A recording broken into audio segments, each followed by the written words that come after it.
ஜனாதிபதியை கொலை செய்யறதுக்கும் ஒரு சதி திட்டம் தீட்டப்பட்டுகிட்டு இருக்கு அப்படிங்கிற மாதிரியான ஒரு சில தகவல்கள் வெளியாகி இருக்கு. அரசாங்கத்துக்கு இருக்கக்கூடிய மக்கள் ஆதரவு குறைஞ்சிருக்கா? 65% இருந்த மக்கள் விருப்பம் 50% குறைவடைஞ்சிருக்கு. அதாவது கிட்டத்தட்ட 15% குறைவடைஞ்சிருக்கு. அதிகமா நாமல் ராஜபக்ஷ பத்தி என்ன சொல்றாங்க அப்படின்னு சொன்னா, இவர் 2029 வந்து ஜனாதிபதியாக போறது கிடையாது, 2029 இவர் சிறைச்சாலைக்குள்ள போக போறாரு அப்படின்னு. சுமார் $1 பில்லியன் அமெரிக்க டாலர் பணத்தை சட்டவிரோதமான முறையில வெளிநாடுகளுக்கு கடத்தின சம்பவம் தொடர்பா பிரதான 4 தனியார் வங்கிகளோட 4 முகாமையாளர்கள் கைது செய்யப்பட்டிருக்காங்க. யாழ் நகரின் அருகாமையில் party hall, AC, non-AC rooms, பாரம்பரிய உணவுகளுடன் Jai rest inn, number 82, 3rd Cross Street, Jaffna. நாளாவிய ரீதியில் இன்றைய நாள்லையும் பல பரபரப்பான செய்திகள் பதிவாயிட்டு இருக்கக்கூடிய பின்னணியில் இதில் முக்கியமான என்னென்ன செய்திகள் பதிவாகி இருக்கு, அதை தாண்டி பரபரப்பாக என்ன விஷயங்கள் பேசப்படுது அப்படிங்கிறத நிகழ்ச்சி மூலமாக உங்ககிட்ட கொண்டு வந்து சேர்க்கறதுக்கு நாங்கள் தயாராக இருக்கோம். வணக்கம். வணக்கம் கனுஷியா. இன்றும் கூட பல சுவாரஸ்யமான தகவல்கள் இருக்கு. முக்கியமாக சொல்லணும் என்ன விஷயம்னாக்க, நேயர்கள் வந்து நிறைய எங்களோட நிகழ்ச்சியை பார்க்குறாங்க, பார்த்துட்டு நல்ல கமெண்ட்ஸ் இருக்கு, சிலருக்கு தப்பான கமெண்ட்ஸ் அப்படி இருக்கு. ஆனால் ரொம்ப பேர் வந்து ப்ரோக்ராம் நல்லா இருக்கு, எக்ஸ்பிளைன் பண்றீங்க நல்லா அப்படின்னு எல்லாம் சொல்லியிருந்தாங்க. அப்ப எங்களோட நேயர்கள் எங்களை பார்த்து கமெண்ட்ஸ் பண்ணியிருக்காங்க. அது வரவேற்கத்தக்க கூடிய ஒரு விஷயமா இருக்கு. நிச்சயமா வரவேற்கத்தக்க விடயம். இனியும் கூட எங்களுடைய நிகழ்ச்சிகள் இருக்கக்கூடிய நாங்க பேசுற விஷயங்கள் தொடர்பா உங்களோட கருத்துக்கள், அதை தாண்டி எங்களுடைய நிகழ்ச்சி தொடர்பா உங்களோட கருத்துக்களை வந்து நாங்க வரவேற்கிறோம் அப்படின்னு சொல்லிக்கிட்டே இன்னைக்கு நாள்ல என்னென்ன செய்திகள் பதிவாகி இருக்கு அப்படிங்கிறத நிகழ்ச்சிக்குள்ள நம்ம போலாம். முதலாவதா பாத்தீங்கன்னு சொன்னா, இன்னைக்கு ஒரு பெரிய பேசு பொருளா மாறி இருக்க விஷயம் என்ன அப்படின்னு சொன்னா, இந்த தனியார் வங்கிகள்ல நடந்திருக்கக்கூடிய ஒரு பெரிய ஒரு நிதி மோசடி அப்படின்னு சொல்லலாம். இந்த மாதிரி விஷயங்கள் நிறைய வருது. ஆனா அந்த தனியார் வங்கிகள் அப்படின்னு சொன்னா, மக்கள் வந்து இந்த அரச வங்கிகளை விட தனியார் வங்கிகள் மீது நம்பிக்கை, இல்லாட்டி அவங்களோட வட்டி வீதம் அதை விட அதிகரிச்சிருக்கு. அப்படி இல்லைனாக்க அவங்களோட சர்வீஸ் வந்து நல்லா இருக்கும். அப்படி ஒரு வேலைக்கு போனோம்னா டக்குன்னு நீட்டா டக்குன்னு முடிச்சுக்கிட்டு வந்துடலாம். அதே மாதிரி அரசாங்க பேங்குகளுக்கு நாங்க போனோம்னா அங்க என்ன சில நேரம் பாடுபட்டு தான் வருவோம். அது வங்கிகள் அப்படிங்கறத தாண்டி அரசாங்க அலுவலகங்கள்ல எந்த ஒரு வேலைக்கு போனாலுமே வந்து அது குயிக்கா நடக்காது அப்படிங்கிற ஒரு விஷயம் இருக்கு. அதுலயும் முக்கியமா இந்த பேங்க்னு வரும்போது அரசாங்க வங்கிகள் கிட்ட மக்களுக்கு இருக்கக்கூடிய சலுகைகளும் ரொம்ப கம்மியானதான் இருக்கும். அதாவது தனியார் வங்கிகளோட ஒப்பிடும்போது இப்போ நீங்கள் நாட்டில் இருக்கக்கூடிய முன்னணி தனியார் வங்கிகள் எடுத்து பார்த்தோம் அப்படின்னு சொன்னால், இந்த அக்கௌண்ட்டே இல்லாமல் கிரெடிட் கார்டு ஆப்ஷனாக இருக்கட்டும், அதை தாண்டி நிறைய பர்சனல் லோன் விஷயங்களாக இருக்கட்டும், அக்கௌண்ட்டை வந்து மெயின்டைன் பண்ணுறது, அந்த ஃபிக்ஸ்ட் டிபாசிட்டில் வந்து வட்டி கொடுக்கறது அப்படின்னு சொல்லி நிறைய நல்ல விஷயங்கள் இருக்குது. இதனால தான் மக்கள் அதிகமாக நம்புறது. ஆனால் இன்னைக்கு இந்த நம்பிக்கையை கேள்விக்குறியாக்குற மாதிரி ஒரு சம்பவம் வந்து பதிவாகி இருக்கு. என்ன அப்படின்னு சொன்னால், சுமார் $1 பில்லியன் அமெரிக்க டாலர் பணத்தை சட்டவிரோதமான முறையில வெளிநாடுகளுக்கு கடத்தின சம்பவம் தொடர்பா பிரதான 4 தனியார் வங்கிகளோட 4 முகாமையாளர்கள் கைது செய்யப்பட்டிருக்காங்க. பிரைவேட் பேங்க் செக்டர் எடுத்தோன்னா இது ஒரு உண்மைக்குமே பிரைவேட் பேங்க்கு இருக்கிற அந்த நம்பிக்கை இல்லாம போற மாதிரி ஒரு விஷயமா நடந்துக்கிட்டு. இதுக்கு முதல்ல கூட வங்கிகளோட பேர் நம்மளால குறிப்பிட முடியாது. இருந்தாலும் கூட சில முக்கியமான பிரதான பிரைவேட் பேங்க்ஸ் இருந்தாங்க. அவங்க பேங்க்கள்ல கூட பல்வேறுபட்ட மோசடிகள் இடம்பெற்று. ஆனா இந்த மாதிரி ஒரு மோசடி சம்பந்தமா இதுதான் ஃபர்ஸ்ட் டைம். அதாவது இதுல சொல்லி இருக்காங்க என்ன அப்படின்னு சொன்னா, இலங்கையில இப்படியான ஒரு கைது நடவடிக்கை இடம்பெற்ற முதலாவது சந்தர்ப்பம் இது. இதுக்கு முன்னாடி இலங்கை வரலாற்றுல இப்படி ஒரு கைது நடவடிக்கை நடந்ததே இல்லை. சரித்திரத்தை மாத்தி அமைக்கிற மாதிரி இன்னைக்கு வந்து ஒரு கைது நடந்திருக்கு. குற்றப்புலனாய்வு திணைக்களத்தோட நிதியியல் குற்ற விசாரணை பிரிவினரால தான் இந்த கைது நடவடிக்கை முன்னெடுக்கப்பட்டிருக்கு.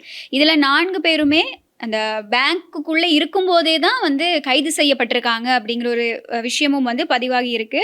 இந்த மோசடியை நடத்திக்கிட்டு இருந்த முக்கியமான நபர் ஒருத்தர் இருக்கார் இல்லையா, அவர் தான் இதை வழி நடத்தி இருக்காரு. அது யாரு அப்படிங்கிற தகவல்கள் இப்போ வரைக்கும் வெளியாகலை.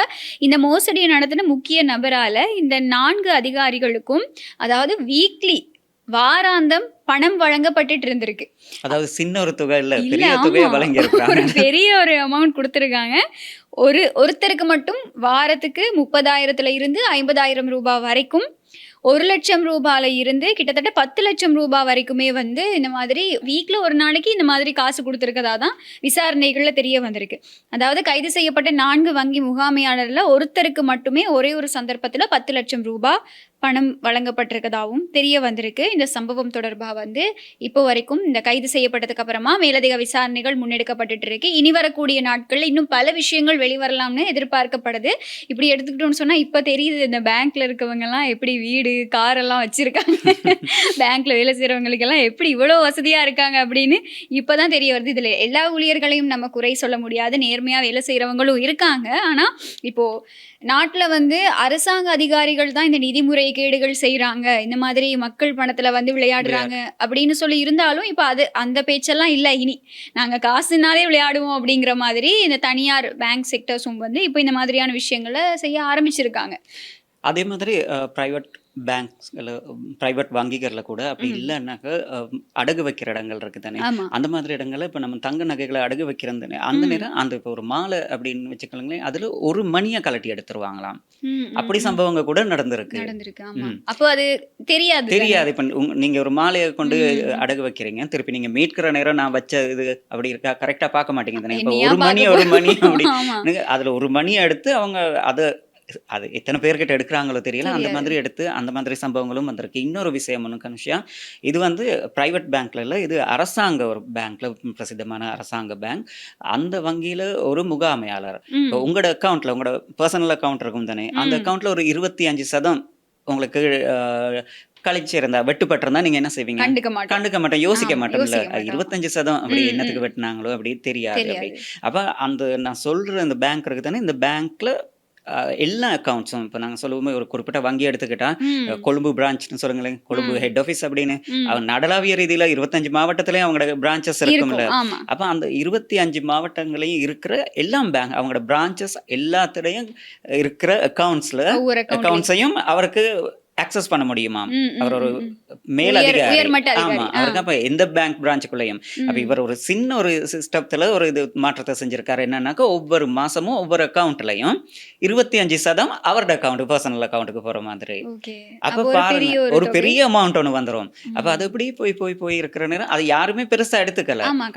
ஒருத்தர் பார்த்திருக்காரு, இது என்ன நெடுக இப்படி 25% இந்த அக்கௌண்ட்ல கழிப்படுது, என்ன காரணம் அப்படின்னு சொல்லி அப்படி தேடி பாக்குறவங்களும் இருக்கிறாங்க. ஆனா மோஸ்ட்லி அந்த விஷயம் பத்தி 25% 50% ஒரு 50 ரூபா வெட்டுப்பட்டா கூட நாங்க அதை பெருசா யோசிக்கிறது இல்லை என்ன அப்படின்னு. இப்ப அவர் தேடி பார்த்திருக்காரு, கம்ப்ளைண்ட் பண்ணிருக்காரு. அப்ப பார்த்தோன்னே இப்படி அதுல அந்த வங்கியை நடத்தக்கூடிய உயர் அதிகாரி ஒருவர் தான் இப்படி ஒரு சின்ன ஒரு கமாண்ட் ஒன்று தான் கொடுத்திருக்காரு. தண்ட ஆக்சஸ் அந்த இருக்கிற எல்லா அக்கௌண்ட்லயும் 25% அவரோட அக்கௌண்ட்டுக்கு மாசத்துக்கு வர மாதிரி. அப்படி பார்த்தா அவருக்கு பெரிய ஒரு தொகை வந்து அரசாங்க வங்கியில மாசக்கணக்கா அவர் அந்த விளையாட்டு இருக்கிறாரு. ஆமா, அப்ப இனி ஒரு பெரிய ஒரு அமௌண்ட் வந்து வந்திருக்கும் தானே. நாட்டுல இருக்க எத்தனை அக்கௌண்ட்ஸ் அந்த பேங்க்ல இருந்திருக்கும், அப்ப அவ்வளவு பெரிய ஒரு தொகை வந்திருக்கும். இந்த மாதிரி தான் பல இந்த நம்ம கண்டுக்காம சின்ன சின்ன விஷயங்கள் வந்து நம்ம கேர்லெஸ் ஆயிடுறோம். ஆனா எங்களுடைய பணம் இந்த மாதிரி தான் வந்து மோசடியா நடந்துகிட்டு இருக்கு. இப்போ இந்த விஷயத்தை எடுத்துக்கிட்டோம் அப்படின்னு சொன்னா இதை எதிர்பார்த்திருக்க மாட்டாங்க. ஒரு பிரைவேட் பேங்க்ல நம்ம வந்து உடனே யாராவது ஒரு அக்கௌண்ட் ஓபன் பண்ணுமா, வீட்லயா ஃப்ரெண்ட்ஸுக்காக ஒரு அக்கௌண்ட் ஓப்பன் பண்ணணும்னு சொன்னால் ஏதாவது ஒரு அரசாங்க வங்கின்னு வரும்போது இல்லை நாங்கள் வந்து டக்குன்னு ப்ரைவேட் பேங்கை தான் சூஸ் பண்ணுவோம், அங்கே வந்து இவ்வளோ ஃபெசிலிட்டிஸ் இருக்குது, இவ்வளோ பண்ணுவாங்க, இதுக்கு கொடுப்பாங்க அப்படின்னு சொல்லி நம்ம நிறைய விஷயங்களை சொல்லி அவங்களை நம்ம மோட்டிவ் பண்ணுறதே ஒரு ப்ரைவேட் பேங்க்கில் ஒரு அக்கௌண்ட் ஓப்பன் பண்ணுங்க, உங்களுக்கு யூஸ்ஃபுல்லாக இருக்கும் அப்படின்னு தான். மோஸ்ட்லி இப்போ சேலரி என்ன வச்சுக்கொள்ளுவோமே, மாதம் உங்களுக்கு வந்து ஒரு கோஆப்ரேட் கம்பெனியில் ஒரு சேலரி வருதுன்னா கூட இது வந்து ப்ரைவேட் அக்கௌண்ட்டில் இருக்கவங்களுக்கு தான் ஃபர்ஸ்ட்டாக சேலரி வந்து வரப்போகுது. இந்த கவர்மெண்ட் பேங்க்கில் அக்கௌண்ட் வச்சுருக்கவங்களுக்கு கொஞ்சம் டிலேயாக தான் சேலரி வரும், ஒரு 2-3 days அந்த மாதிரி டிலேயாக தான் சேலரி வரும். இது வந்து நார்மலாக எல்லா கோஆப்ரேட் கம்பெனிலையும் இருக்க ஒரு விஷயம். இப்படி இருக்கும்போது அந்த அளவுக்கு ஒரு நம்பகத்தன்மை எங்களுடைய நாட்டில் இருக்கக்கூடிய இந்த ப்ரைவேட் பேங்க் மேலே இருந்துச்சு.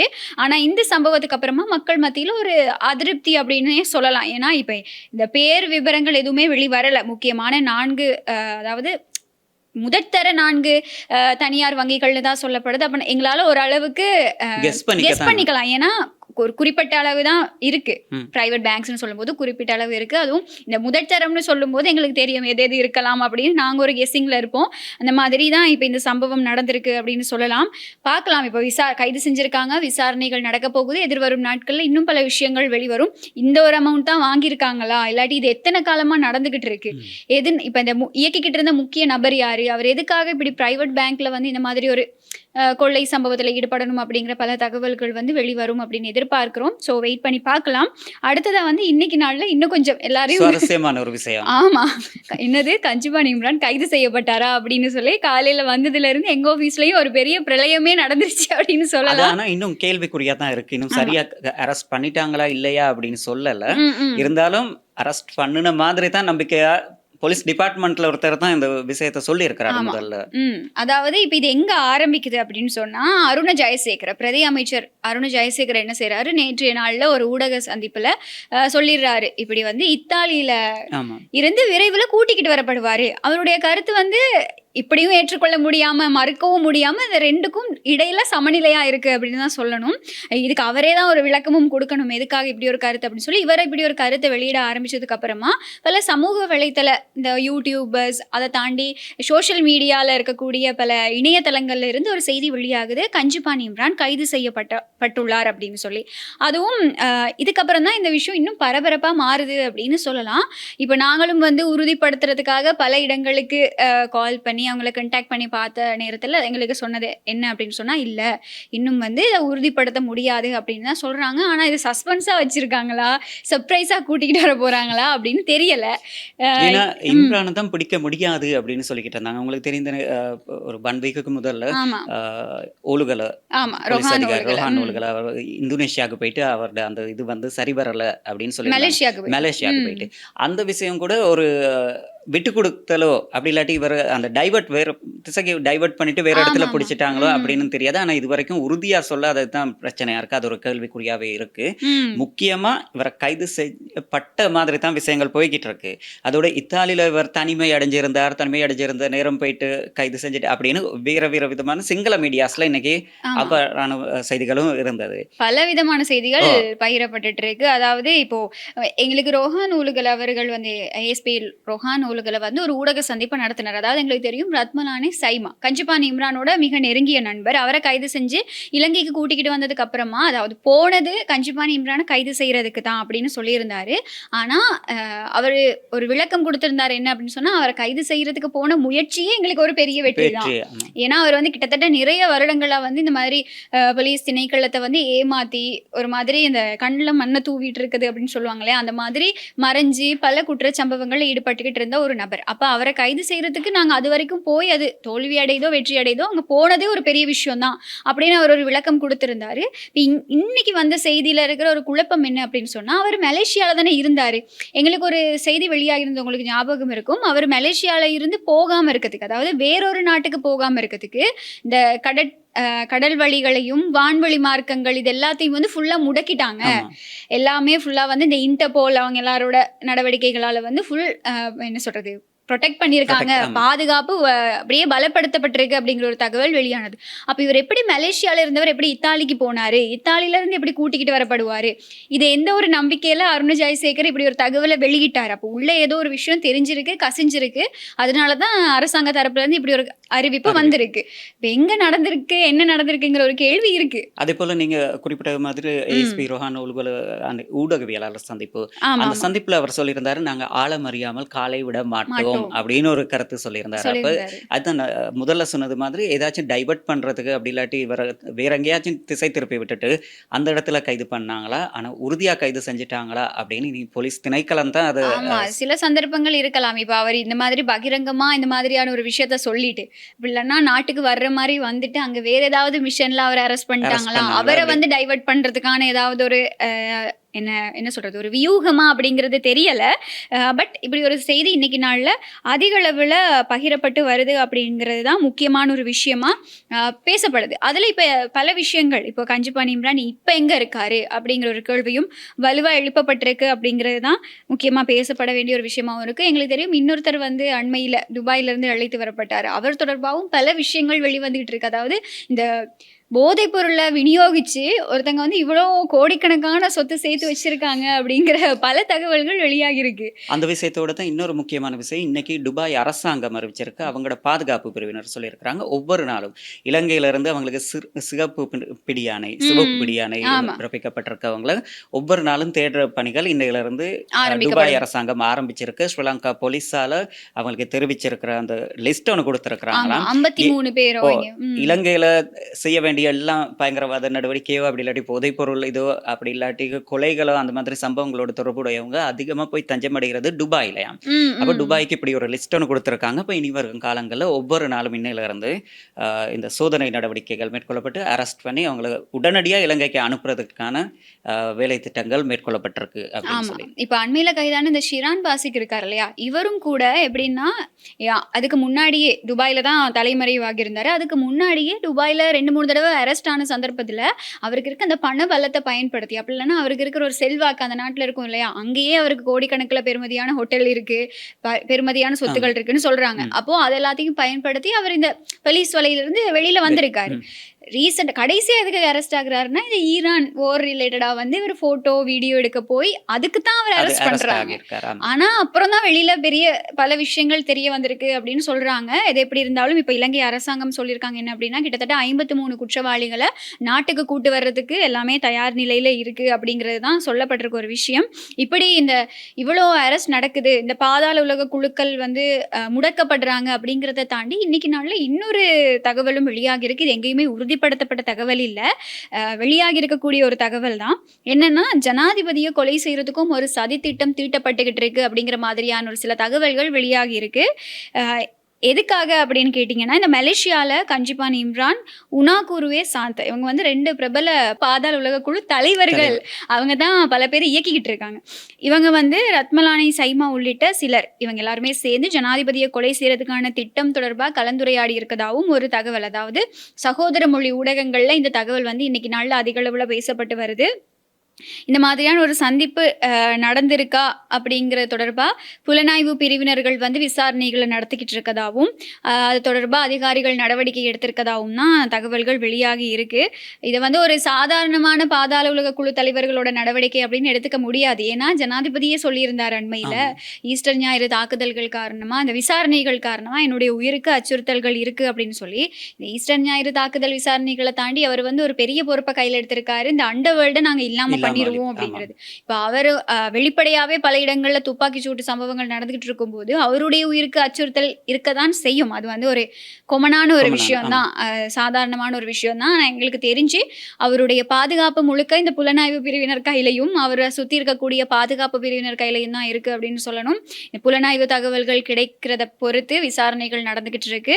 இப்போ அப்படி ஒன்றும் நடக்கக்கூடாது அப்படிங்கிறது தான் எங்களுடைய ஒரு பிரார்த்தனையும் கூட. ஆனா அவரை இலக்கு வச்சு பல திட்டங்கள் தீட்டப்பட்டு இருக்கு அப்படிங்கிற ஒரு தகவலும் வந்து இன்னைக்கு நாள்ல அதிக அளவுல பேசப்படுது. இப்ப நீங்க அதோட ஜனாதிபதி இப்ப நாட்டுல இருக்கிற ஜனாதிபதி எடுத்துக்கிட்டா அவர் வந்து அவரோட பாதுகாப்பை குறைச்சி கொண்டு பொது வெளி இடங்கள்ல நடமாடுறது கூட அதிகமா இருக்கு. அந்த மாதிரி ஒரு சந்தர்ப்பத்துல இதுக்கு முதல்ல கூட இந்த டெம்பிள் ட்ரேஸ் அலரி மாளிகை இருக்கு, அங்கே பாதுகாப்பு பலப்படுத்தப்பட்டிருந்துச்சு பிரதமர் தொடர்பா.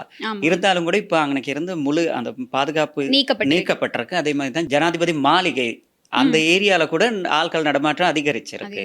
அப்ப அந்த மாதிரி விஷயங்களை கொஞ்சம் இந்த நேரம் அவதானத்துக்கு எடுத்துக்கொண்டா நல்லா இருக்கும். நீங்க சொன்ன மாதிரி ஒரு பொது வெளியில போறது வந்து கொஞ்சம் அதிகமாவே தான் இருக்கு. பல விஷயங்களுக்காக அவர் வெளியில போய்கிட்டு இருக்காரு, உத்தியோகபூர்வ விஷயங்களுக்காக தான் வெளியில போறாரு. ஆனா அதுவே அவருடைய உயிருக்கு ஒரு அச்சுறுத்தலா இருக்கிறதுக்கான வாய்ப்புகளும் அதிகம். இப்ப இந்த அரசாங்கம் ஆட்சிக்கு வந்து ஆரம்பத்துல சொன்ன ஒரு விஷயம், இந்த எங்களுக்கா இருக்கட்டும் அமைச்சர்களுக்கா இருக்கட்டும் இந்த பாதுகாப்பு அவ்வளவு முக்கியம் இல்லை அப்படிங்கிறது, மக்களுக்கு இருக்க பாதுகாப்பு எங்களுக்கு இருந்தாலும் போதும் அப்படின்னு சொல்லிருக்காங்க. ஆனா மக்களுக்கு த்ரெட்ஸ் குறைவா இருக்கும். ஆனா இவர் வந்து ஒரு நாட்டு ஜனாதிபதி, அரசியல்வாதிகளுக்கு சாதாரண மக்களை விட எப்படியுமே த்ரெட்ஸ் அதிகமா இருக்கும். அதோட இவங்க அண்டர்வேர்ல்ட இல்லாம ஒழிக்கிறோம் அப்படின்னு சொல்லியிருக்கிறாங்க. பலரோட குற்றச்சாட்டுகளுக்கு, அதாவது முதல்ல இருந்த அரசியல்வாதிகளோட குற்றச்சாட்டுகள் அது தொடர்பா வழக்கு விசாரணையை உள்ளுக்கு போறாங்க. அந்த மாதிரி விஷயங்கள் நிறைய நடக்குது தானே.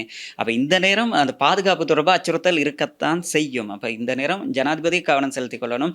தான் போற இடத்துக்கு இப்ப என்ன பிரச்சனைன்னா, முன்னாள் ஜனாதிபதி மஹிந்த ராஜபக்சே எடுத்துக்கொண்டு அவர் போறதுக்கு 1 வீக்குக்கோ 2 வீக்குக்கோ முதல்ல அந்த ஏரியாவுக்கு ஃபுல் பாதுகாப்பு அதிகாரிகள் போய் அங்க என்னென்ன மாதிரி அப்படின்னு சொல்லி அவங்க இன்டெலிஜென்ட் யூனிட் அவங்கள கூட அப்படியே அனுப்பி ஆய்வு அவ்வாறான ஆய்வுகள் நடக்கும். ஆனா இங்க அப்படி நடக்கிறது இல்ல.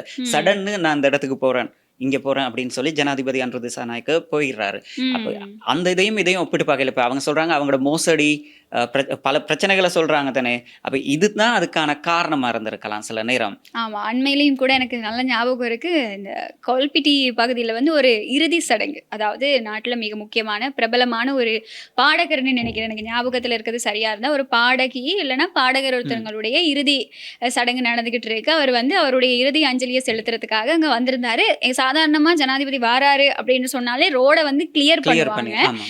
இந்த தடவை நான் ஃபேஸ் பண்ண அந்த டைம்ல வந்து அப்படி இந்த ரோடெல்லாம் கிளியர் பண்ண அப்படி எதுவுமே நடக்கல. 2, 3 வாகனங்கள் முன்னாடியும் பின்னாடியும் இருந்தது. அந்த அளவுக்கு அதிகமான வாகனங்களும் இருக்கல. அதாவது சாதாரண ஒரு அரசியல்வாதியா யாரா இருக்கும் அப்படின்னு நாங்க யோசிக்கிற அளவுக்கு தான் இருந்தது. அவர் வந்து இறங்கி அந்த இறுதி அஞ்சலிக்காக போறத இப்ப ரோட்ல இருந்து யாருனாலும் பார்க்குற அளவுக்கு ஒரு சாதாரணமா போயிட்டு சாதாரணமா வந்து இது என்னுடைய ஒரு அனுபவம். அந்த அளவுக்கு தான் வந்து அவரோட அந்த நடவடிக்கைகள், அவர் போய் கலந்துக்கிறது எல்லாமே இருந்துச்சு. ஸோ இந்த மாதிரியான விஷயங்களை கொஞ்சம் தவிர்த்துக்கிறதும் அவருக்கு நல்லதா இருக்கும் அப்படிங்கிறது தான். அதை தாண்டி இந்த பாதாள உலக குழுக்களோட செயற்பாடுகள் அப்படி இல்லைன்னா பல விஷயங்கள் வெளிவந்துட்டு இருக்கக்கூடிய பின்னணியில ஜனாதிபதிக்கும் இப்படி ஒரு உயிர் அச்சுறுத்தல் இருக்கு அப்படிங்கிறது தான் வெளியாகி இருக்கக்கூடிய தகவல். நாங்கள் பொறுத்திருந்து பார்க்கலாம். இப்போ இந்த கஞ்சிபானி இம்ரானை கூட்டிட்டு வர போறாங்களா, அந்த நடந்திருக்க கைது உண்மையா, இனி வரும் நாட்கள் என்ன மாதிரியான தகவல்கள் வெளியாக போகுது, இதுக்கு அரசாங்கம் என்ன மாதிரி ரியாக்ட் பண்ண போறாங்க அப்படிங்கிற பல விஷயங்கள் நாங்கள் எதிர்பார்த்துக்கிட்டு இருக்கோம். எதிர்வரும் நாட்களில் வந்து கொஞ்சம் பரபரப்பாக தான் இருக்க போகுது அப்படின்னு நான் நினைக்கிறேன். இலங்கையோட அரசியல் களம் கொஞ்சம் பரபரப்பாக தான் இருக்க போகுது அப்படின்னு நினைக்கிறேன். ஸோ வெயிட் பண்ணி பார்க்கலாம் என்ன நடக்கும் அப்படின்னு சொல்லி. இந்த மாதிரியான பின்னணியில் வந்து அரசாங்கத்துக்கு இருக்கக்கூடிய மக்கள் ஆதரவு குறைஞ்சிருக்கா அப்படிங்கிற ஒரு தகவல் வந்து வெளியாகி இருக்கு. கருத்து கணிப்பு வெளியாகி இருக்கு. அதாவது வெரிட்டே ரிசர்ச், எங்களுக்கு தெரியும் இந்த ஜனாதிபதி ஆகிறதுக்கு முன்னாடியே இவர் ஜனாதிபதி ஆவாரு அப்படிங்கிற பல கருத்து கணிப்புகளை வந்து வெரிட்டே ரிசர்ச் வந்து வெளியிட்டு இருந்தது. அவங்க வந்து இந்த மக்களுடைய விருப்பு வெறுப்புகள்ல அதிகமான கவனம் செலுத்தக்கூடிய ஒரு ஆய்வு நிறுவனம், முன்னணி ஆய்வு நிறுவனம்னு சொல்லலாம். இவங்க வெளியிட்டிருக்கக்கூடிய இந்த கருத்து கணிப்புல என்ன சொல்லியிருக்காங்க அப்படின்னு சொன்னா, இப்ப இருக்கக்கூடிய அரசாங்கத்துக்கு வந்து 65% இருந்த மக்கள் விருப்பம் 50% குறைவடைஞ்சிருக்கு. அதாவது கிட்டத்தட்ட 15% குறைவடைஞ்சிருக்கு அப்படிங்கிற ஒரு கருத்து கணிப்பு வெளியாகி இருக்கு. இன்னைக்கு நாள்ல பாத்தீங்கன்னா இதை வந்து எதிர்கட்சிகள் எல்லாமே அவங்களுக்கு ஒரு சார்பா எடுத்துக்கிட்டாங்க. அவங்களுக்கு ஒரு தேர்தல் பிரச்சாரத்துக்கான ஒரு விஷயமா அவங்க அதை மாத்திக்கிட்டாங்க அப்படின்னு சொல்லணும். ஐக்கிய மக்கள் சக்தியோட முஜிபுர் ரஹ்மான் அப்படின்னு சொல்லி பல எதிர்கட்சி அரசியல்வாதிகள் வந்து இந்த விஷயத்தை இப்போ ஒரு பேசு பொருளா மாத்தி பேசிக்கிட்டு இருக்காங்கன்னு சொல்லலாம். ஆனா கொமனா பார்க்கும்போது மக்கள் மத்தியில அந்த அளவுக்கு விருப்பு குறைஞ்சிருக்குமா?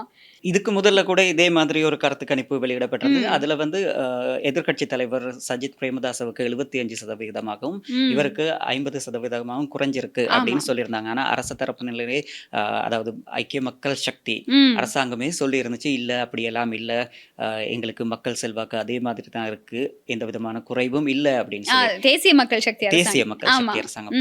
அதே போல மக்கள் கிட்ட பேசுறேன். இப்ப நம்ம பொதுவா நம்ம வந்து சோசியல் மீடியாஸை பாக்குறது தானே, அதுல ஒரு சிலர் குத்தமா சொல்றாங்க, ஒரு சிலர் அரசாங்கத்தை ஏத்துக்கிட்டு அரசாங்கத்துக்கு இன்னும் காலம் கொடுக்கணும், அந்த மாதிரி இது ரொம்பவும் லாஸ்டா போயிருந்த ஒரு நாட்டை தான் கட்டி எழுப்பிக்கிட்டு வராங்க, அந்த மாதிரி இதுவும் சொல்லிக்கிட்டு தான் இருக்கிறாங்க. அப்ப சில நேரம் பேலன்ஸ் இல்லாத மாதிரியும் இருக்கு, யாரு சொல்றத நம்புறது அப்படிங்கிற. ஆமா, அதாவது இப்ப நாங்க கொமனா இந்த மக்கள் மத்தியில போய் பேசும்போது மக்கள் வந்து ஒரு தெளிவான ஒரு விஷயத்துல தெளிவா இருக்க மாதிரி தான் இருக்கு. அதாவது அவங்களுடைய விஷயங்கள் எல்லாமே எப்படி இருக்கு அப்படின்னு சொன்னா, சரி இவங்க வந்திருக்காங்க, ஆரம்பிச்சிருக்காங்க, அவங்களுடைய வேலைகளை செஞ்சுட்டு போகட்டும், இன்னும் பேலன்ஸ்ல இன்னும் கொஞ்சம் வருஷங்கள் இருக்கு, அதுல நாங்க அவங்களுக்கு வெயிட் பண்ணி பார்க்கலாம் என்ன செய்யறாங்க அப்படிங்கிற ஒரு இதுல தான் இருக்கிறாங்க. ஆனா ஒவ்வொரு நாளும் என்ன பொருட்களை எடுத்துக்கொண்டா பொருட்கள் விலை அதிகரிச்சுக்கிட்டே போகுது. அதாவது எங்களுக்கு கிடைக்கிற சம்பளம் குறைவா இருக்கு, அதே மாதிரி வெளியில நம்ம விலைவாசி அதிகமா இருக்கு, அதை ஏற்றுக்கொள்ளத்தான் வேணும். இந்த அரசாங்கம் இருந்துச்சோ இதுக்கு முதல்ல இருந்த அரசாங்கங்களா இருந்தாலும் இந்த மாதிரி விஷயங்கள் அதே மாதிரி தான் இருக்கு. ஒவ்வொரு நாளும் வாழ்வாதாரம் வந்து அதிகரிச்சுக்கிட்டே இருக்கு. ஆனா மக்கள் இன்னும் நீங்க சொன்ன மாதிரி அந்த எலெக்ஷன் நேரத்துல என்ன மைண்ட்ல இருந்தாங்களோ அப்படித்தான் இருக்கிறாங்க. இந்த அரசாங்கத்தை இன்னும் தலையில தூக்கி வச்சுக்கிட்டு தான் இருக்கிறாங்க. அப்ப அது நமக்கு குத்தம் சொல்லவும் முடியாது.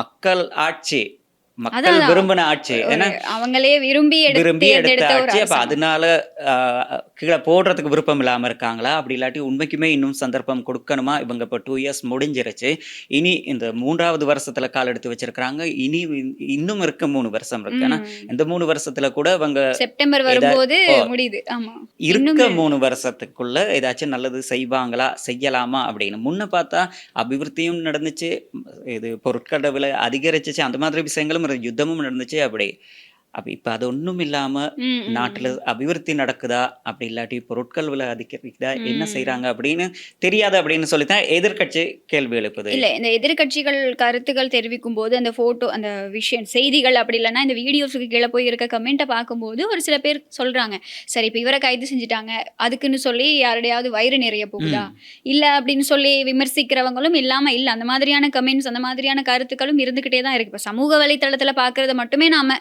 ஏத்துக்கொள்ள முடியாதுதான், ஆனா இப்படியான விமர்சனங்களும் இருந்துகிட்டே தான் இருக்கு. அதாவது ஒரு பொதுவான ஒரு குழப்பமான மனநிலையில தான், ஒரு கருத்துல தான் இருக்காங்க.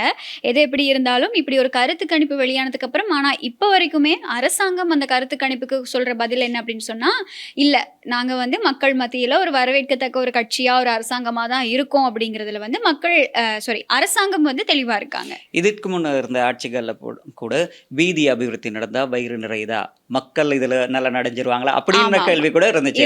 எந்த அரசாங்கத்தை எடுத்துக்கொண்டாலும் இதே மாதிரியான விமர்சனங்கள் இருக்கு, இருந்துகிட்டு தான் இருக்கும். ஆனா இந்த கடந்த கால ஊழல்வாதிகளை கைது செய்யறதுனால மட்டுமே வந்து மக்களை திருப்திப்படுத்த முடியுமா அப்படிங்கிற ஒரு கேள்விதான் இந்த கருத்து கணிப்பு மூலமா வந்து எழுப்பப்பட்டிருக்கு அப்படின்னு சொல்லலாம். இதுக்கு பலமான கேள்விகளை வந்து எதிர்கட்சிகளும் எழுப்பிக்கிட்டு இருக்கு. இந்த மாதிரியான பின்னணியில நாமல் ராஜபக்ஷவுக்கு வந்து இப்ப அதிகமா நாமல் ராஜபக்ஷ பத்தி என்ன சொல்றாங்க அப்படின்னு சொன்னா, இவர் 2029 வந்து ஜனாதிபதியாக போறது கிடையாது, 2029 இவர் சிறைச்சாலைக்குள்ள போக போறாரு அப்படின்னு இப்படி ஒரு பதிவை வந்து, இப்படி ஒரு கருத்தை வந்து அரசாங்க தரப்புல இருந்து ஒரு அமைச்சர் வந்து வெளியிட்டிருக்காரு. அதுக்கு நாமல் ராஜபக்ஷ பதில் சொல்லியிருக்காரு என்ன அப்படின்னு சொன்னா, அப்போ நீங்க தான் வந்து நீதிமன்றத்தோட தீர்ப்புகளை நீங்க தான் எழுதுறீங்க, நீதிமன்றம் சுயாதீனமா செயற்படலையா அப்படிங்கிற ஒரு கேள்வியை வந்து நாமல் ராஜபக்ஷ முன் வச்சிருக்காரு. ஏன்னா அது எப்படி 2029 வர்ற தீர்ப்பை நீங்க இப்பவே சொல்ல முடியும் அப்படிங்கிறது தான் நாமல் ராஜபக்ஷ கேட்டிருக்க ஒரு கேள்வியா இருக்கு. රටේ නීතියක් නැද්ද? JVP ආණ්ඩුවෙන්ද නඩු තීන්දුව දෙන්නේ? මේ ආණ්ඩුවේ ඉන්න ඇමතිවරුන් දැන් නඩු තීන්දුව දෙන්නේ. ඒකෙන්ම පැහැදිලි මේ රටේ අධිකරණයට බලපෑමක් කරන්න ආණ්ඩුව කොච්චර උත්සාහ දරනවද කියලා. එහෙම නැත්නම් ඉතින් ආණ්ඩුවේ ඉන්න ඇමතිවරු කොහොමද දන්නේ 2029 නාම රාජපක්ෂ හිරියනව නැද්ද කියලා? ඒ කියන්නේ ආණ්ඩුව නඩු තීන්දුව ලියනවද? ඉතින් ඔය කියන ඇමතිවරයාගෙන් අහන්න තියෙන්නේ ඔබතුමාද නඩු තීන්දුව ලියන්නේ? එතකොට මේ රටේ කරු විනිශ්චයකාරවරු නැද්ද? රටේ නීතියක් නැද්ද? JVP ආණ්ඩුවෙන්ද නඩු තීන්දුව දෙන්නේ. දැන් 2029 වෙන තීන්දුව කොහොමද අද දන්නේ? ඉතින් හින්දා කරුණාකරලා අද මේ රටේ නීතිඥ සංගමය, ගරුතර මහා සංඝරත්නය, ආගමික නායකයන්, ආසියාතික නීතිඥ සංගමය, පොදු රාජ්‍ය මණ්ඩලයේ නීතිඥ සංගමය, UN එක පැහැදිලිවම ජනාධිපතිතුමාට කියන්නේ මේ රටේ අධිකරණයේ ස්වාධීනත්වය ආරක්ෂා කරන්න කියලා. ඔය කාරණාවලින් තවදුරටත් සනාථ වෙනවා මේ ආණ්ඩුව අධිකරණයේ ස්වාධීනත්වය කෙලසන්න උපරිම මහන්සි වෙනවා කියන එක. பார்க்கலாம் 2029 அவர் ஜனாதிபதி ஆகிறாரா இல்லாட்டி அரசாங்கத்தோட விருப்பப்படி. ஏன்னா தொடர்ச்சியா அவங்களுக்கான அந்த குற்றச்சாட்டுகள் முன்வைக்கப்பட்டே வருது. அவங்க உண்மைக்குமே குற்றம் செஞ்சிருந்தா அதுக்கான தண்டனையை அனுபவிக்கத்தான் வேணும். அப்போ சில நேரம் இவங்க இந்த அரசியல் ரீதியா பயந்து அந்த மாதிரி நடவடிக்கைகள் எடுத்தா அதுவும் தப்பு தான். அப்ப இது என்ன மாதிரி இருக்கும் அப்படின்னு சொல்றது நமக்கு 2029 ஜனாதிபதி தேர்தல் அறிவிச்ச பிறகுதான் இதுக்கான ஒரு தீர்மானத்தை நம்மளால எடுக்க முடியும். ஆமா தெரியும். ஆனா இது எப்படி இருந்தாலும் இந்த ராஜபக்ஷக்களுக்கு எதிராக தான் வந்து இந்த அரசாங்கம் செயற்பட்டு இருக்கு அப்படிங்கிற ஒரு விமர்சனம் குறைஞ்ச மாதிரி இல்ல. அது வந்து இன்னும் நீடிச்சுக்கிட்டே தான் இருக்கு. அவங்களுடைய குற்றச்சாட்டுகள் எல்லாம் ஒவ்வொரு நாள் வெளியே வந்துட்டு இருக்கிறது இது ஒரு பக்கம் இருக்க, நாமல் ராஜபக்ஷ இப்படி ஒரு கருத்தையும் வந்து வெளியிட்டு இருக்காரு. அவர் வெளிப்படையாவே சொல்லியிருக்காரு, மக்களை திருப்திப்படுத்த நீங்க வேலை செய்யுங்க, நீங்க உங்களுடைய அரசாங்கம் நீங்களே உங்களை நினைச்சு திருப்திப்படுற மாதிரி சேவை செய்ய தேவையில்லை அப்படிங்கிறது தான் நாமல் ராஜபக்ஷ சொல்லியிருக்க ஒரு விஷயமா இருக்கு. பார்க்கலாம் அவர் 2029 அவருடைய நடவடிக்கைகள் எப்படி இருக்க போகுது அப்படின்னு சொல்லி. ஸோ இப்படி இருக்கும்போது இன்னைக்கு நாளை இன்னொரு செய்தியும் வெளியாகுது. என்ன அப்படின்னு சொன்னா, முன்னாள் கிழக்கு பல்கலைக்கழக துணைவேந்தர் பேராசிரியர் சுப்பிரமணியம் ரவீந்திரநாத் கடத்தப்பட்டு கொலை செய்யப்பட்டது தொடர்பாக முன்னாள் கிழக்கு மாகாண முதலமைச்சர் பிள்ளையான், அதாவது சிவநேசத்துறை சந்திரகாந்தனுக்கு வந்து அவருக்கும் மேலும் 3 பேருக்கும் எதிராக இலங்கையின் சட்டமா அதிபர் புலனறுவு உயர் நீதிமன்றத்தில் குற்றப்பத்திரிகை தாக்கல் செய்துள்ளார் அப்படிங்கிற ஒரு விஷயம், ஒரு செய்தி இன்னைக்கு நாளில் பதிவாகி இருக்கு. குற்றப்பத்திரிகையில் குறிப்பிடப்பட்டிருக்கக்கூடிய மற்ற குற்றவாளிகள் வந்து 3 பேர் அப்படின்னு சொல்லப்படுது. கதிர்க தம்பி ஜெயகிருஷ்ணன், ஜெயந்தன் அப்படின்னு அறியப்படுறவர் அப்படின்னும், நிமல் தேவசுகன், அடுத்ததாக வந்து நடராசா நாகுலேந்திரன் அப்படின்னு சொல்லப்படுற 3 பேருக்கு எதிராகவும் பிள்ளையான் உட்பட இவங்க 4 பேருக்கு எதிராக தான் குற்றப்பத்திரிகை வந்து தாக்கல் செய்யப்பட்டிருக்கு. கிழக்கு பல்கலைக்கழகத்தில் துணைவேந்தரா பணியாற்றின பேராசிரியர் ரவீந்திரநாத் கடத்தப்பட்டு அதுக்கப்புறமா கொலை செய்யப்பட்டது தொடர்பான குற்றச்சாட்டுகள் தொடர்பான குற்றப்பத்திரிகை தான் இன்னைக்கு புலனறுவை உயர்நீதிமன்றத்தில் தாக்கல் செய்யப்பட்டிருக்கு. வழக்கோட அடிப்படையில் 2006ஆம் ஆண்டு டிசம்பர் 16ஆம் தேதி டிசம்பர் 18ஆம் தேதிக்கு இடையில தான் இவர் கடத்தப்பட்டிருக்காரு அப்படிங்கிற தொடர்பான விசாரணைகள் தொடர்ந்து நடந்துகிட்டு வந்ததோட பின்னணியில் இன்னைக்கு குற்றப்பத்திரிகை தாக்கல் செய்யப்பட்டிருக்கு. எதிர்வரும் நாட்கள்ல நீதிமன்ற விசாரணைகள் அதாவது சிவனேசத்துறை சந்திரகாந்தன் அப்படி பிள்ளையான் அப்படிங்கிற இந்த நபர் இவர் கூட முக்கியமா ராஜபக்ஷ குழுவினரோடு ரொம்பவும் நெருக்கமா இருந்தவர். அதே போல அவங்களோட பல விஷயங்களுக்கு இவர் தொடர்பு படுத்தி இருக்கிறாங்க. அதோட இவர் சப்போர்ட் பண்ணியிருக்காரு அப்படிங்கிறது ஒரு குற்றச்சாட்டாவே இருக்கு. அந்த அடிப்படையில தான் இந்த வழக்குகளும் போகுதா, அப்படி இல்லாட்டி தொடர்ச்சியா இவர் உண்மைக்குமே குற்றம் செஞ்சாரா, அப்படி இல்லாட்டி இவர் இதுக்கு முதல்ல ஒரு போராளியா கூட இருந்திருக்கிறார். அப்ப பல்வேறு பின்னணியில அவர் தொடர்பா பேசப்படுது. ஆமா, இது வந்து 2006ஆம் ஆண்டு நடந்த ஒரு சம்பவம் தொடர்பான வழக்கு விசாரணைகள் அப்படிங்கிறதுனால இப்போ தொடர்ச்சியா அவர் வந்து தடுப்பு காவலில் வைக்கப்பட்ட விசாரணைகள் நடத்தப்பட்டுட்டு வந்தது. ஈஸ்டர் ஞாயிறு தாக்குதலோடையும் அவர் வந்து முக்கியமா அவர்கிட்ட விசாரணைகள் நடத்தப்பட்டு இருக்கு. எங்களுக்கு தெரியும் அவர் தொடர்பான பல தகவல்கள் வெளிவந்த வண்ணமா தான் இருக்கு. கோட்டாபய ராஜபக்ஷவோட இருந்த தொடர்புகள் அப்படி இப்படின்னு பல விஷயங்கள் தெரிய வருது. அதை தாண்டி நாமல் ராஜபக்ஷ, கோட்டாபய ராஜபக்ஷ எல்லாருமே வந்து சிறைச்சாலைக்கு போய் இவரை மீட் பண்ணியிருந்தாங்க அப்படிங்கிற ஒரு தகவலும் வெளியாக இருந்தது. இப்படியான பின்னணியில தான் அவருக்கு குற்றப்பத்திரிகை அவருக்கு எதிராக தாக்கல் செய்யப்பட்டிருக்கு. நம்ம பார்க்கலாம் எதிர்வரும் நாட்கள்ல சட்ட நடவடிக்கைகள் எப்படி இருக்க போகுது அப்படின்னு. சரி, இன்றைக்கு நிகழ்ச்சியோட நிறைவுக்கு வந்துட்டோம். இப்படி சரி, என்ன விஷயம் அப்படின்னு சொன்னா, இப்போ உங்களோட பேர் இருக்கு தானே, உங்களோட பேருக்கு முன்னால நான் ஏதாச்சும் ஒரு புனை பேர் வச்சு உங்களை அப்படி கூப்பிட்டா நீங்க விரும்புவீங்களா, விரும்ப மாட்டீங்களா? அந்த புனை பெயர் நல்லதா இருந்தா ஏத்துக்கொள்ளுவேன். அப்படி இல்லைன்னா ஏத்துக்கொள்ள முடியாத மாதிரி புனை பெயரா இருந்தா நிச்சயமா கோவம் வரும். அதே மாதிரி தான் இப்ப என்ன விஷயம்னா, தனியார் பஸ் சங்க தலைவர் இருக்கிறாரு தானே, அவர் கமுனு விஜயரத்ன. அப்ப அவரை பஸ் கமுனு அப்படின்னு சொல்லித்தான் இப்ப பழக்க எனக்கு தெரிஞ்ச, நான் இப்ப மீடியாக்குள்ள வந்து கூட ஒரு 20 வருஷம் ஆகுது. எனக்கு தெரிஞ்ச இந்த காலத்துல அவர் பஸ் கமுனு தான் அழைக்கப்பட்டார். அப்ப அவர் வந்து இப்ப தன்னை அப்படி கூப்பிடுறத தான் விரும்பல அப்படின்னு சொல்லி பகிரங்கமா சொல்லியிருக்காரு ஒரு ஊடகவியலாளர் சந்திப்புல. இதுக்கு முதல்லையும் கூட அவர் சொல்லியிருந்தாரு, இன்னும் இந்த பஸ் கமுனு அப்படின்னு சொல்றத கொஞ்சம் தவிர்த்து கொள்ளுங்க அப்படின்னு சொல்லி. ஏன்னா அவருடைய உறவினர்கள் அவரை சார்ந்தவங்க இருப்பாங்க தானே, அவங்க வந்து அது விருப்பம் இல்லாத மாதிரி சொல்லி இருக்கிறாங்க. அப்ப நடந்த அந்த ஊடகவியலாளர் சந்திப்புல அந்த மனுஷனுக்கு கண் கலங்கிருச்சு. அழாத ஒரு குறையா சொல்லியிருந்தாரு, என்ன இனியும் அப்படி கூப்பிடாதீங்க அப்படின்னு சொல்லி. அதை பத்தி உங்களோட கருத்து எப்படி? පැමිල්ල බාර දෙන්නාවේ මේ ශේෂයෙන්ම සෝෂල් මීඩියාවල අර මෙට්‍රෝ බස් එකක් ඈඳගෙන දිගින් දිගටම ගහනවා මට අපහාස කරනවා. ඉතින් මම බලන් හිටියා පෞගේ කාලේ පුරාම මේක නවතීද කියලා. ඉතින් නවතින්නේ නැහැ, දිගින් දිගටම ගහනවා. මම දැක්ක ඊයේ දිනේත් යම් සෝෂල් මීඩියාවල යම් මේ වැඩසටහනක් කරලා තිබුණා. ඉතින් මම ඒව බලන්නේ නැහැ. නමුත් මගේ බස්සාත හිමිකරු මගේ සමාජිකයෝ මේක කියනවා, ඈ සභාපතිතුමා මේකට මොකක් හරි කරන්නේ නැති. ඒ වගේ මගේ ඥාතීන් කියනවා දිගින් දිගට මොනාරි මේකට කරන්න කියලා. ඒක නිසා තමයි මම ඇත්තට මම ඕක ගණන් ගන්න නැහැ සාමාන්‍යයෙන්. මොකද අපිට යම් කිසි දෙයක් දරා ගන්න පුළුවන් නම් ඒක දරා ගැනීමේ ශක්තිය තියෙනවා නම් විශේෂයෙන්ම ඒක තමයි හොඳ ගතිගුණයක්. ඉතින් අපිට මම ඒ දරාගෙන හිටියා ඒ ශක්තිය පෞගේ ටිකේ මේක දරාගෙන හිටියා. මම ඒක වැඩි ගණන් ගන්න නැහැ. නමුත් බාහිරෙන් එන්ට මට බලපෑ මේක පැමිණිලා දාන්න සිද්ධ වුණා. විශේෂයෙන්ම අපේ සමාජිකයින්ගේ ඉල්ලීම මත දිගින් දිගට මේක කරන්න එපා කියලා. මොකද මට කනගාටු. විශේෂයෙන්ම කියන්න දැන් මේ තරුණ ළමයි ප්‍රවාහණය කියන්නේ පුළුල් විෂයක්. ඒක කවුරුත් ඉගෙන ගන්න ඕන. මේක ඇත්තෙන්ම මේක පාසලක උගන්වන්න ඕන මේ ප්‍රවාහණය කියන විෂයක් විදියට. නමුත් අවාසනාව මතු පිටින් දකින්න දේ බලාගෙන ගොඩක් අය මේක විවේචනය කරනවා. ඉතින් ඒක ඉතාමත් කනගාටුදායක තත්ත්වයක්. මොකද මට දුක මේ ළමයි, විශේෂයෙන්ම තරුණ ළමයි, එක වෙලාවකට මට හිතෙනවා මේ ළමයි අඩු ගානේ වැස්සකටවත් ඉස්කෝලේ ගිහිල්ලා තියෙනවද කියලා. ඒක බරපතල ප්‍රශ්නයක්. මොකද මේ තරුණ ළමයිට මේට වැඩිය ගොඩක් දේවල් මොකක් හරි අවශ්‍යතාවයක් තියෙනවා මගෙන් අහන්න පුළුවන්. ලංකාවේ මුල්ම ප්‍රවාහණය පිළිබඳ පොත ලිව්වේ මම 2004 දී. ඊට පස්සේ 2013 දෙවෙනි පොත ලිව්වා. ඉතින් ප්‍රවාහනයේ හරිම ගැඹුරු විෂයක්. ඉතින් මේ පිළිබඳ මතු පිටින් දකින්න නැතුව අද වෙනකොට මිනිස්සු විශේෂයෙන් මට මේ බස් ගැමුණු කියලා දිගින් දිගටම මම කැමති නැති දෙයක් මට නමක් තියෙනවා ගැමුණු විජයරත්න කියලා. එහෙම කතා කරන්න ගරුත්වයක් දෙන්න ඕන මිනිස්සෙකුට. ඉතින් එවැනි පහත් ගතිගුණත් එක්ක තමයි පහත් பிரகாஷனுக்கு கிரியுமா பரபத்தல மகே மனச திகிந்துக்கன பத தேனோம் இல்ல அது அவர் வந்து இது தொடர்பா சிஐடில ஒரு முறைப்பாடும் வழங்கியிருக்காரு. அதுவும் அந்த பஸ் ரிலேட்டடா இப்போ தனியார் பஸ்கள் தொடர்பா இப்போ போய்கிட்டு இருக்க ஒரு விமர்சனம் இது எல்லாத்தையும் வச்சு இவர் வந்து ஒரு சிஐடில முறைப்பாடும் வழங்கியிருக்காரு. அது வந்து இப்போ இப்படித்தானே இது புனைப்பெயர் அப்படிங்கிறத தாண்டி ஒரு அவர் வந்து தனியார் பஸ் நிறுவனங்கள் அந்த அமைப்போட தலைவராக இருக்கக்கூடியவர். அவர் அந்த மாதிரி எனக்கு தெரிஞ்சு அது ஒரு அடைமொழியா எல்லாம் பயன்படுத்திக்கிட்டு இருக்காங்க. அதுல தவறா ஒரு விஷயம் இருக்கா அப்படின்னு எனக்கு தவறா அது எதுவுமே விளங்கலை. அது வந்து ஐடென்டிஃபிகேஷனுக்காக டக்குன்னு அவரை வந்து நோட் ஆகணும் அப்படிங்கிறதுக்காக அந்த பெயர் வந்து மேபி அது வந்து அவருக்கு வந்து அவரை வந்து வருத்தத்துக்குள்ளாக்கி இருக்கலாம். நானும் அந்த ஊடக சந்திப்பு நானும் பார்த்தேன். அதில் அவர் பல விஷயங்கள் சொல்றாரு. ஆனால் அவருடைய சில விஷயங்களையுமே ஏற்றுக்கொள்ள முடியாது. இப்போ அவரும் இலங்கையில தான் இருக்காரு. இப்போ எனக்கு தெரிஞ்சு அவர் தான் இந்த தனியார் பஸ்களுக்கு தலைவராக ரொம்ப காலமாகவே இருக்காரு. இந்த தனியார் பஸ்கள் மூலமா அவர் ஒரு நல்ல ஒரு சம்பாதியம் அவருக்கு இருக்கலாம் இல்லாம இருக்குன்னு சொல்ல முடியாது இல்லையா, இருக்கலாம். அப்படி இருக்கும்போது இப்ப அவங்களுடைய குடும்பம் மட்டும்தான் நல்லா இருக்கணும், அவங்களுடைய வாழ்க்கை மட்டும்தான் சரியா இருக்கணும் அப்படின்னு சொல்லி அவங்க நினைக்கிறது வந்து முற்றிலும் தவறான ஒரு விஷயம்.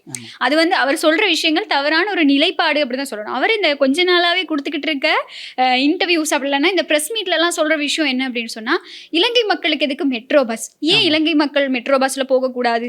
இப்போ மற்ற நாடுகள்ல இவ்வளோ நவீனமான விஷயங்கள் கொண்டு வரப்படுது. இப்போ ரீசெண்டா ஒரு விஷயம் வெளியில வந்திருக்கு. என்ன அப்படின்னா, தனியார் பஸ்கள்ல என்ன சொல்றது டிரைவர்ஸ், அதை தாண்டி கண்டக்டர்ஸ், இவங்கள 10% இந்த ட்ரக்ஸ் யூஸ் பண்ணிட்டு தான் பேருந்துகளை செலுத்துறாங்க அப்படின்னு. அப்போ இப்படி ஒரு சிச்சுவேஷனுக்கு அப்புறமும் இந்த மெட்ரோ பஸ் வேணான்னு சொல்லுவாங்களா யாராவது? அப்போ நீங்க உங்ககிட்ட இருக்கக்கூடிய இந்த நிர்வாக சிக்கலை நீங்க இல்லாம பண்ணணும் இல்லையா? இப்ப எங்களுக்கு தெரியும் பஸ் எவ்வளோ இந்த சிடிவி பஸ்ஸோட எந்த அளவுக்கு போட்டி போட்டு ஒரு பஸ்ஸை வந்து குறிப்பா நீங்களும் நானும் வேற ரூட எடுத்துக்கொண்டாலே எடுத்து அந்த விஷயம் அப்படியே ஆமா இது சொல்லியே ஆகணும். ஒரு பஸ் ரூட் இருக்கு, இது வந்து உயிரை கையில பிடிச்சிட்டு இந்த பஸ்ல போயிட்டு வர்ற நேரம் உண்மைக்குமே உயிரை கையில பிடிச்சிக்கிட்டு வர மாதிரி தான் இருக்கும். எத்தனையோ 99.9 மிஸ் ஆன சம்பவங்கள் தருணங்கள் எத்தனையோ இருக்கு அப்படின்னு தான் சொல்லணும். ஏன்னா அது எதிரில் வர்றவங்களுக்கு, இப்போ எதிரில் ஒரு வாகனம் வருது, இப்போ நான் வந்து ஏதாவது ஒரு ஆட்டோலையோ அப்படின்னா ஏதாவது ஒரு பிரைவேட் வெஹிக்கிளில் போறேன்னு வைங்களேன், போகும்போதே நான் சொல்லிடுவேன் கொஞ்சம் ஓரமாக நிப்பாட்டிருங்க, ஏன்னா அந்த பஸ் போயிடட்டும் அப்படின்னு.